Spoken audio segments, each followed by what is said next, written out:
Serious weather situation developing across Australia. We're re-looking at what could be one of the most significant heat waves in our nation's history. Temperatures approaching 50 degrees in some areas, catastrophic fire danger. This deserves your full attention. I've been examining the latest data from the Bureau of Meteorology, cross-referencing multiple forecast models, and the picture is clear. This is not sensationalism. This is based on solid meteorological analysis. Let us work through what's happening, where it's heading, and what you need to do. Right now, conditions across the country show a massive temperature contrast, and understanding where we are today helps explain why the next week is going to be so extreme. Sydney sitting at 24 to 27 degrees, pleasant summer conditions, clear skies, light winds turning northeasterly 15 to 25 kilometres per hour. UV is extreme at 11, so sun protection from 9 a.m. to just after 5 p.m. Coastal conditions look deceptive this arvo. Surf might be more powerful than it appears, so if you re-rock fishing or swimming, be cautious. Melbourne started cool this morning, 14 to 16 degrees, partly cloudy, warming to 25 or 26. Northwesterly winds picking up to 20 to 30 k's through the middle of the day. UV extreme at 12. Now here's the thing about Melbourne. Today's relatively pleasant. From tomorrow, temperatures climb sharply. Some inland Victorian areas could hit 47 degrees. That's not typical, that's extreme. Brisbane already copping it. This will be the hottest day of the year so far. 38 degrees expected. Previous record was 33.4 on the 17th of January. Morning temps 22 to 24, but climbing fast. Humidity sitting at 75 to 80%. That makes it feel significantly worse than the raw temperature suggests. If you are in Brisbane, you need to drink plenty of water, avoid outdoor work during peak heat, seek air-conditioned spaces and check on elderly neighbours. Scattered showers possible this afternoon, but don't count on them for relief. Perth is the outlier. An unseasonable cold front has dropped temperatures there. Top of only around 25 degrees. That's cooler than Sydney, same as Hobart. Pretty unusual for midsummer in Perth, light showers lingering from yesterday. Actually ideal weather for outdoor activities while the rest of the country bakes. Adelaide is entering the early stages of a severe heat wave. Today hits 36 to 37 degrees. That's just the beginning. Tomorrow over 40. Monday the 27th, 42 to 43 degrees. Fire danger today is extreme. Tomorrow on the Yorke Peninsula, it escalates to catastrophic when the heat combines with strong northwesterly winds. We'll come back to what catastrophic means and what you need to do. Darwin typical for this time of year. 32 degrees, morning temps 26 to 27. Humidity over 80%, high chance of showers and thunderstorms mainly this arvo and evening. Rainfall anywhere from 2 millimetres to over 20. UV still extreme at 13 despite cloud cover. Best to plan outdoor activities for the morning. Avoid the arvo when storm chances peak. Canberra sees 36 degrees today. Morning temps still cool at 13 to 15 but rising very quickly. The diurnal range is huge. Over 20 degrees between overnight minimum and daytime maximum. Worth noting, Canberra about to experience an extremely hot week. Today 36, tomorrow 36, Tuesday 42, Wednesday 42 or higher. Today will actually be the coolest day of the week ahead. Light winds turning northerly to northeasterly 15 to 25 k's per hour. Possible storms in the west this afternoon. Hobart escaped the worst. Top of 25 degrees, morning temps 9 to 12.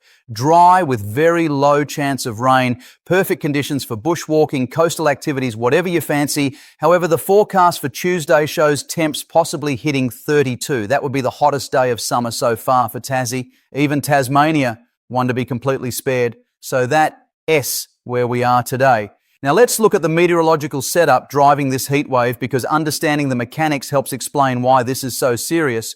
We've got a massive high pressure system dominating the Bight. This blocking high is essentially parking itself over southern Australia. At the same time, we've got a heat trough developing across the interior. That combination is textbook heatwave setup. The high pressure system is directing hot, dry air from the interior across South Australia, Victoria, New South Wales, and into southern Queensland. There is no relief mechanism, no cold fronts able to push through, no sea breezes penetrating inland. The system is locked in place. I've been comparing the Access model, the GFS, and the European model. All three are in remarkable agreement. That gives me high confidence in this forecast. When models diverge, there's uncertainty. When they align like this, you can bank on it. The Access model shows the heat building through Sunday, peaking Monday through Wednesday. Maximum temperatures inland South Australia, Western New South Wales, Western Victoria, Southern Queensland, all in the 45 to 48 degree range. Some grid points even suggesting 49 to 50 degrees. The GFS is slightly more conservative, but still showing 46 to 48 across the same areas. The European model splits the difference. What is particularly concerning is the overnight temperatures. We are not getting relief. Overnight minimums, Monday through Wednesday, in many areas will stay above 30 degrees. In some locations, above 35. That's dangerous. Your body needs to cool down at night. When overnight temps stay that high, heat stress accumulates. Elderly people, young children, anyone with cardiovascular or respiratory conditions, they are at serious risk.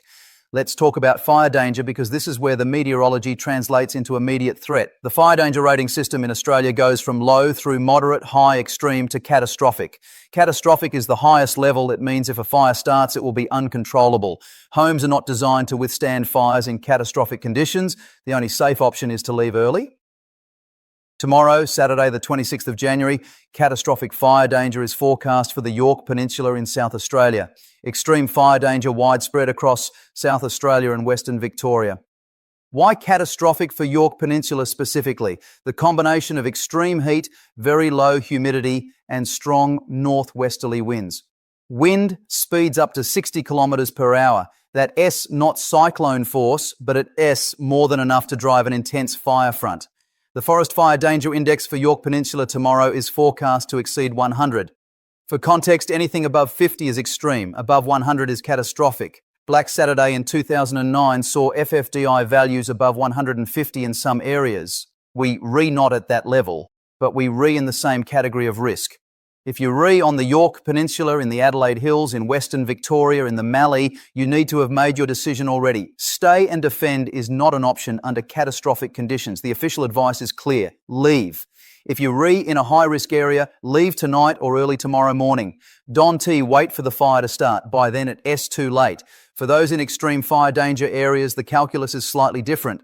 Stay and defend is an option if you are properly prepared, physically capable, and have a well-maintained property with defendable space. But be realistic. Many of you remember Ash Wednesday, 16th of February 1983. 75 people died. Many were trying to defend homes. Many of you remember Black Saturday, 7th of February 2009. 173 people died. The fires moved so fast, temperatures so extreme, that even well-prepared people were caught.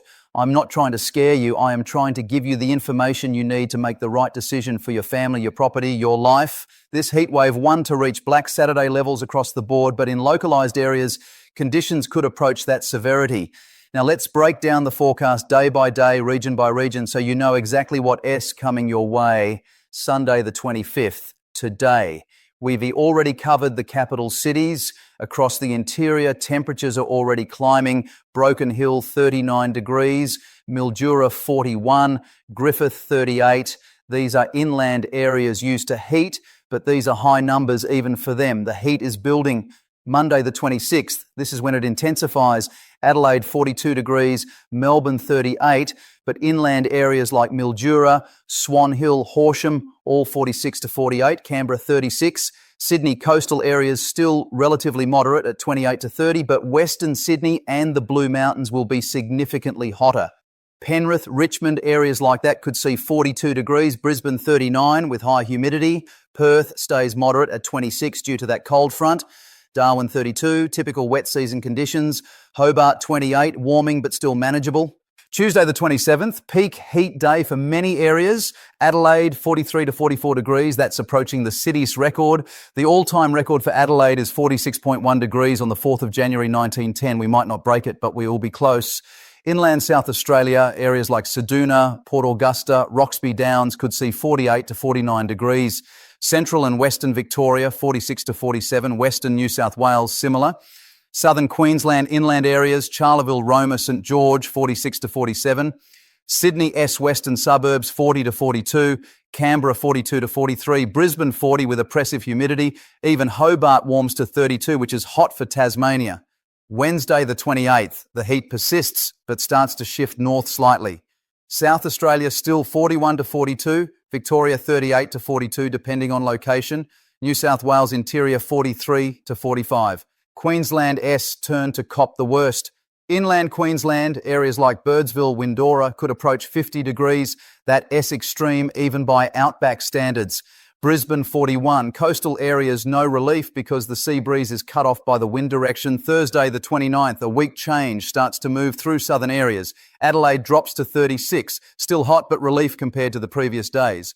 Melbourne 34, Canberra 38, Sydney 32. But the heat has shifted north. Queensland still 40 to 45 inland, 38 to 40 on the coast. Friday the 30th and into the weekend. The change slowly spreads north. South Australia, Victoria, southern New South Wales all see temperatures return to more typical summer levels. Mid to high 20s on the coast, low to mid 30s inland. Queensland and northern New South Wales still hot, but the worst has passed. That's the timeline. Now let S talk about what you need to do. Practical, actionable steps for your health. Hydration is critical. Drink water constantly.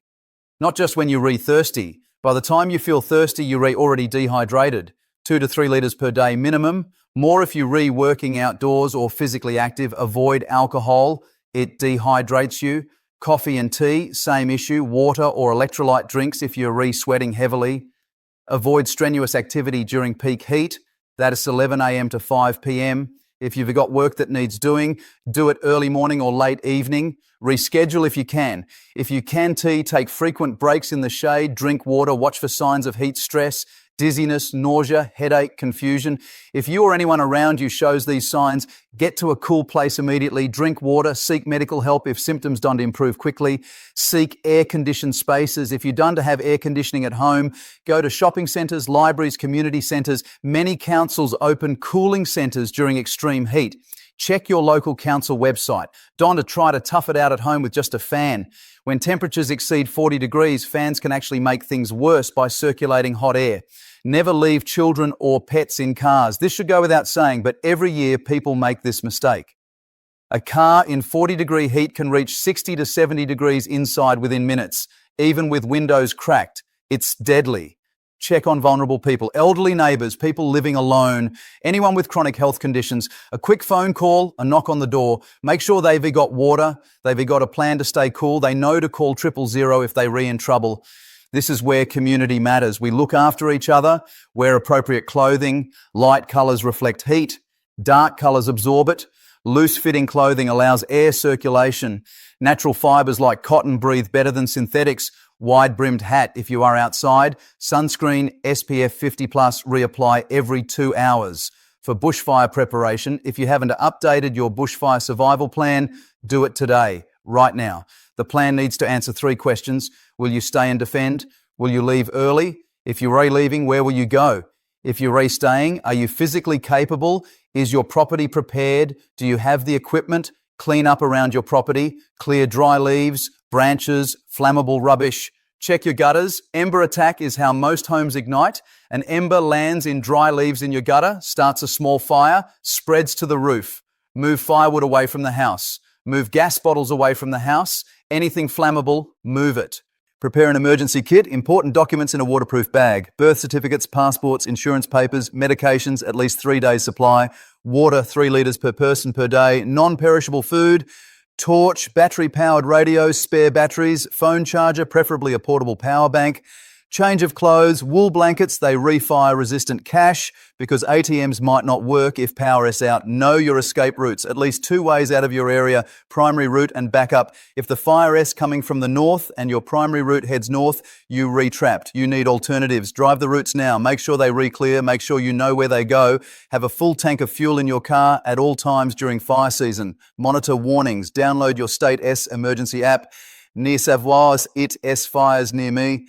Victoria, Vic Emergency, South Australia, SACFS, Queensland Fire and Emergency Services app. These apps give you real-time warnings for your area. Set up notifications. Check the Bureau of Meteorology website and app for weather updates. Check your local radio station. ABC Local Radio is excellent during emergencies. Do not use machinery that could spark fires. No lawnmowers. No angle grinders, no welding. Total fire bans mean exactly that. No fires of any kind, not even a barbecue, not even in town.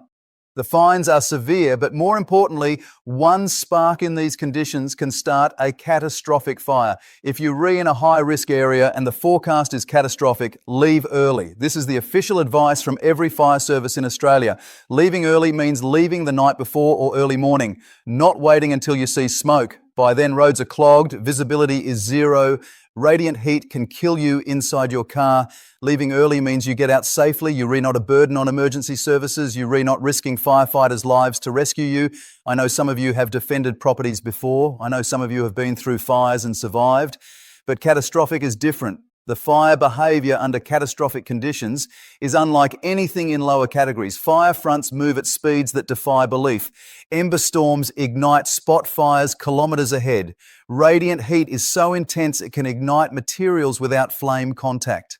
Fire breaks that work in extreme conditions are overrun in catastrophic conditions.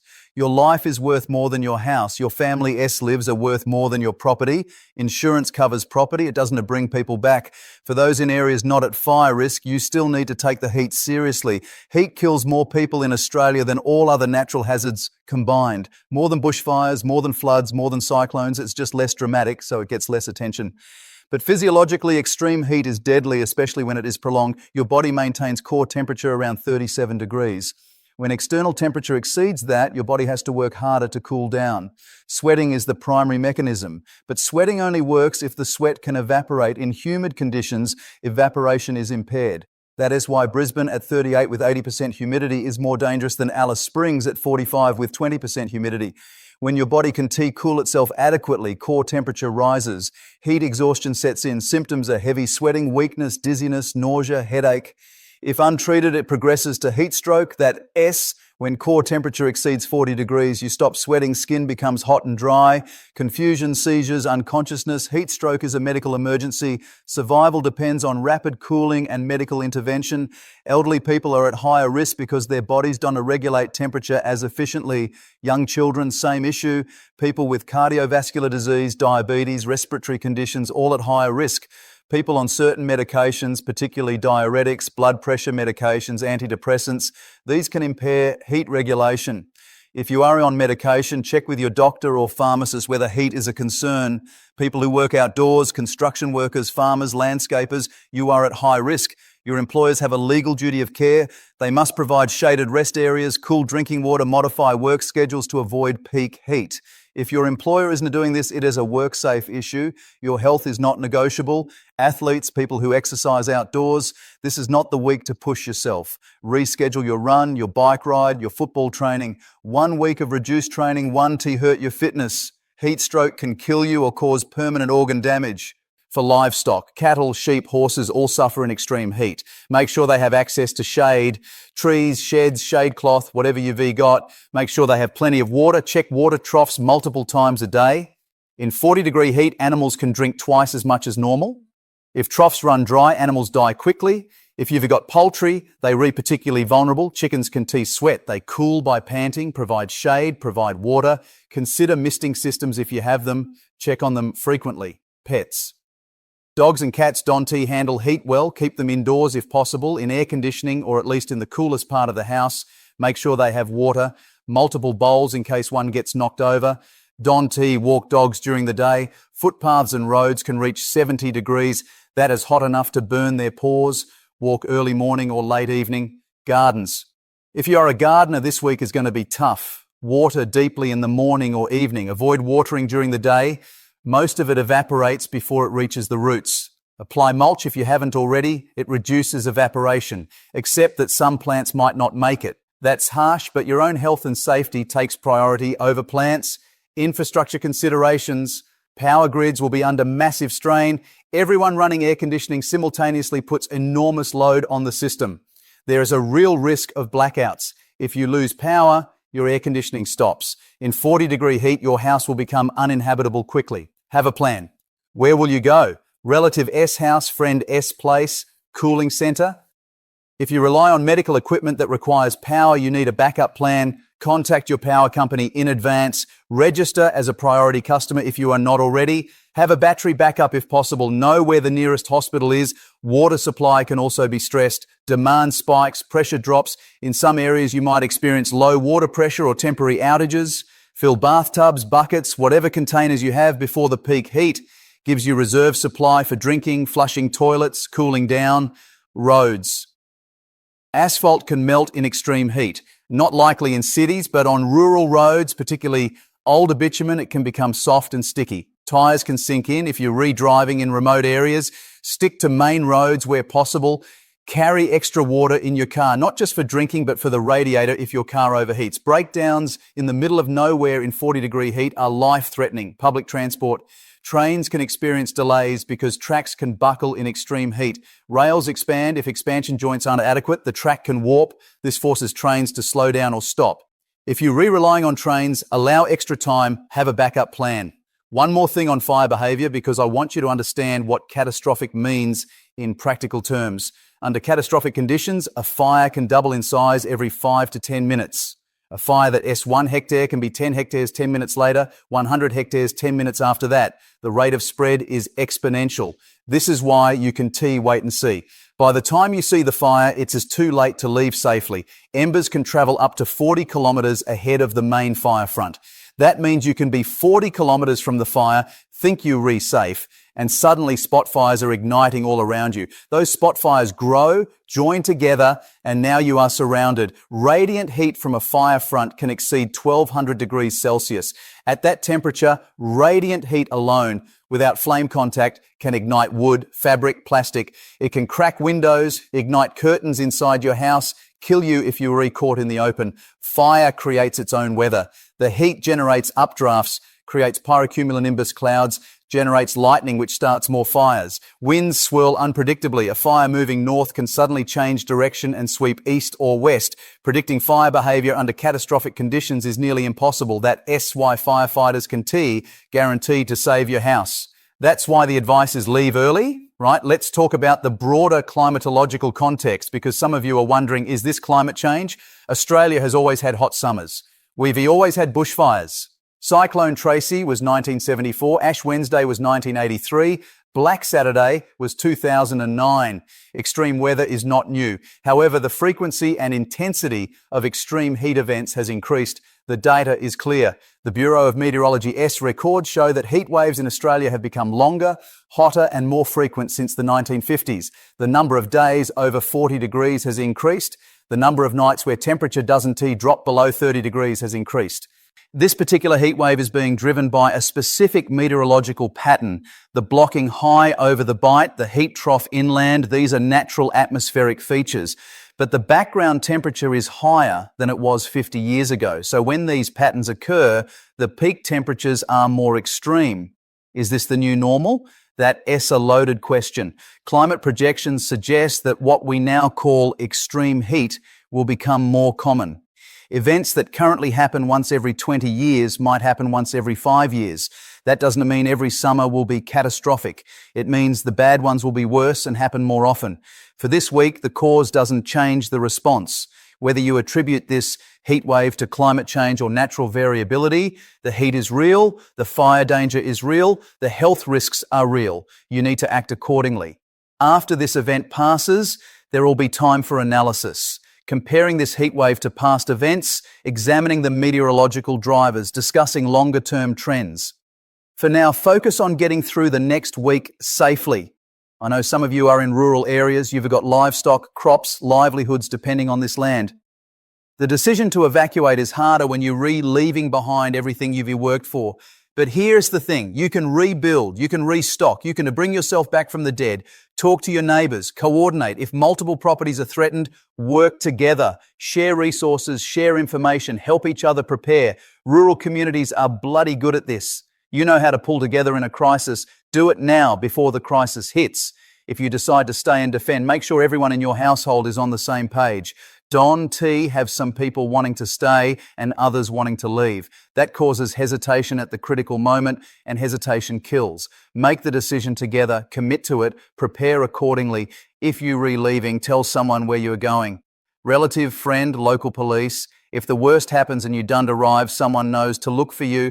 Don't just disappear into the night and hope for the best. For those in cities, you might think fire danger doesn't apply to you. Urban areas can burn too. The Canberra fires in 2003 destroyed suburbs. Houses in suburban streets were lost. Embers, Don-T respect city boundaries. If you're in suburban areas bordering bushland, you are at risk. Take it seriously. The other thing about cities during extreme heat is the urban heat island effect. Cities are hotter than surrounding areas because concrete and asphalt absorb heat. Buildings block wind. Air conditioning units exhaust heat into the air. A forecast of 40 degrees for Melbourne might mean 45 in the CBD. Find the coolest spaces you can. Some of you are thinking this bloke is going on a bit. Fair enough. But I do rather give you too much information than too little. I'd rather you be over-prepared than under-prepared. I'd rather you roll your eyes at me for being cautious than have you caught out by something you didn't know. The Bureau of Meteorology, state fire services, emergency services, they were all saying the same things I am saying. This is serious. This is potentially historic. This requires preparation and action. Visit the Bureau of Meteorology website, bom.gov.au. Check the forecast for your specific area. Check the fire danger ratings. Check the warnings. Visit your state fire service website in New South Wales, the Rural Fire Service, rfs.nsw.gov.au. Victoria, the Country Fire Authority, cfa.vic.gov.au. South Australia, cfs.sa.gov.au. Queensland, ruralfire.qld.gov.au. These sites have detailed information on fire danger, total fire bans, warnings, advice. Call the emergency hotlines if you need help. 000 for life-threatening emergencies. For information and advice, each state has a number. New South Wales, 1300 for fire and rescue. Victoria, 1300 CFA. South Australia, 1300 Country Fire Service. Queensland, 13QFS. Listen to ABC Local Radio. During emergencies, ABC provides continuous coverage, updates, warnings. It's a reliable source when information is critical. One final thing, and this is important, after the heatwave passes, after the fire danger drops, check in with people. High stress events take a toll. Some people will be physically affected, heat exhaustion, dehydration. Some will be emotionally affected, anxiety, trauma, especially if they've been through fires before. Reach out, offer help. Mental health is part of getting through this. If you've lost property, if you've been evacuated, if you've been traumatized, there are services available. Beyond Blue, 1300224636. Lifeline, 131114. Your GP can refer you to appropriate support. Don-T, try to tough it out alone? Australia has been through heat before. We've been through fires before. We'll get through this, but it requires everyone to take it seriously, prepare properly, look after each other. To summarise, severe and prolonged heat wave Sunday the 25th through to at least Thursday the 29th. Temperatures potentially approaching 50 degrees in inland areas. Catastrophic fire danger Saturday the 26th on the Yorke Peninsula. Extreme fire danger widespread across South Australia, Victoria, Western New South Wales. Health risks from heat, particularly for elderly, children, people with medical conditions. Prepare now. Hydrate, seek cool spaces, check on vulnerable people, update your bushfire plan, clean up your property, know your escape routes, monitor warnings. This is not a week to take chances. This is not a week to be a hero. This is a week to be smart, be prepared, be safe. That's the forecast. That is the situation. That's what you need to do. Look after yourselves. Look after each other.